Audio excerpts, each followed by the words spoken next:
নির্বাচন নিরপেক্ষ হবে বলে আমরা বিশ্বাস করি।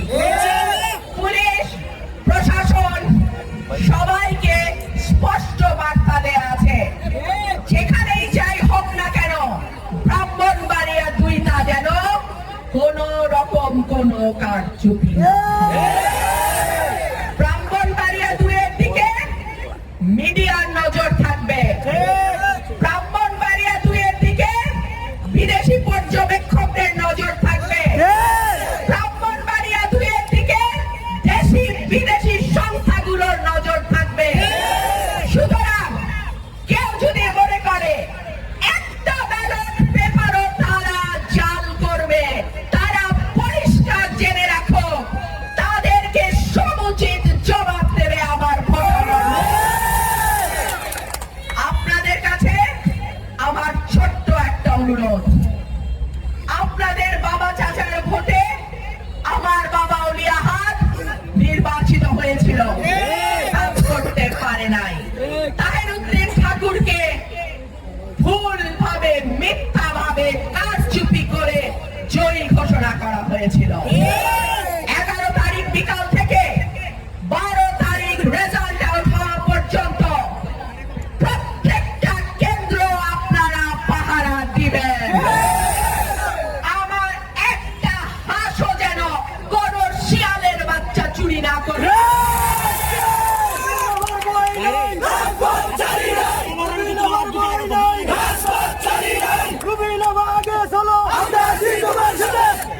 প্রিয় ভাইরা আমার, হাঁস মার্কা উন্নয়নের মার্কা, হাঁস মার্কা গণতন্ত্রের মার্কা, হাঁস মার্কা সততার মার্কা, হাঁস মার্কা সাহসের মার্কা, হাঁস মার্কা ওয়াদা যা দেয় সেই ওয়াদা রক্ষা করার মার্কা, হাঁস মার্কা জনগণের মার্কা, হাঁস মার্কা 300 এমপির বিরুদ্ধে একা লড়াই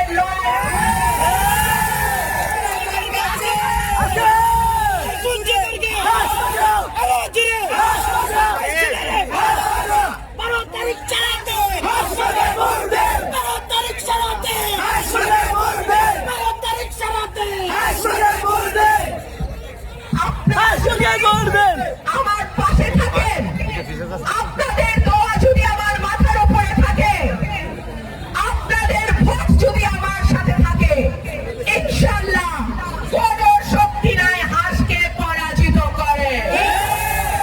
গণজোয়ার দেখতে পাই, এই গণজোয়ার আমার বাপ দাদার দোয়া, এই গণজোয়ার আমার বাপ চাচাদের দোয়া, এই গণজোয়ার আমার এলাকার মানুষের ভালোবাসা। ইনশাআল্লাহ আপনাদের সাথে নিয়ে, আপনাদের পাশে নিয়ে আমরা একটা মডেল উপজেলা তৈরি করব ইনশাআল্লাহ। আপনারা সবাই ভালো থাকবেন, দেখা হবে বিজয়ে। কথা এক মামলা নিয়ে যারা 14 রকম কথা বলে এবং শেষমেশ ঘরের চিপায় গিয়া লুকায়, তাদের ভয় ভীতিতে পাত্তা দেওয়ার কিছু আছে? আমার একটা ভোটারের পশম ধরার আগে আমাকে আঘাত করতে হবে। ইনশাআল্লাহ নির্বাচনের আর আছে 12 দিন। প্রশাসনের সঙ্গে আমি আলাপ করেছি, কোন রকম ভুয়া মামলা কারো বিরুদ্ধে হবে না, কোনোভাবে কাউকে হয়রানি করা হবে না, কোনোভাবে কাউকে জুলুম করা হবে না। আর সকলকেই বলি, কোন দল সরকার গঠন করবে এটা কিন্তু এখনো বলা যায় না। সুতরাং বেশি বেশি বললেন না। 12 তারিখ মানুষের ফয়সালা কি হয় আল্লাহ ভালো জানে। ধন্যবাদ সবাইকে, দেখা হবে বিজয়ে। আওয়ামী লীগ আসুক আর বিএনপি আসুক, তাদের কোনো সমস্যা হয় না।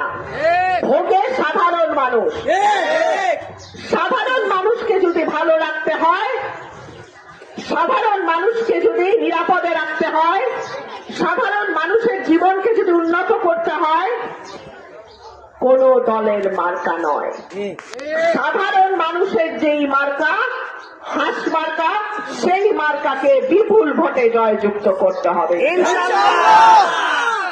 আমার পরিকল্পনা সরাইল এবং আশুগঞ্জকে পৌরসভা করা।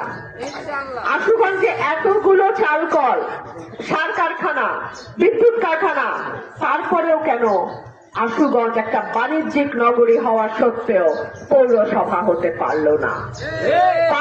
এই কারণেই যে আমরা যোগ্য সঠিক মানুষকে সংসদে নিতে পারি না।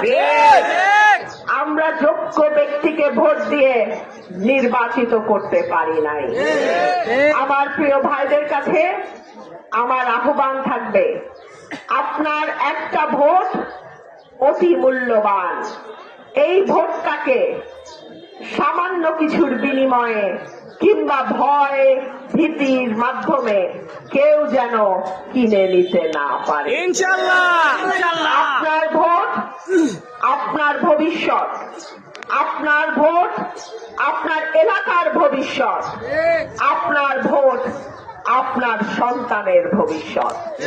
সুতরাং এই ভোটকে খুব অল্প দামে কিংবা ভয়ে ভীতিতে কারো হাতে তুলে দেবেন না। মনে রাখবেন, আজকে যদি কেউ আপনার ভোট কিনতে চায়, আগামীতে সে কিন্তু আপনার হকের ভাগ থেকে সেই ক্ষতি পুষায় নেবে। দুনিয়াতে ফ্রি বলে কিছু নাই।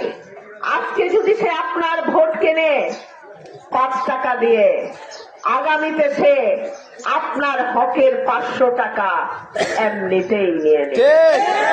সুতরাং এলাকার স্বার্থে, নিজেদের স্বার্থে আমরা এইবার প্রার্থী বেছে নিতে কোনো ভুল যেন না করি।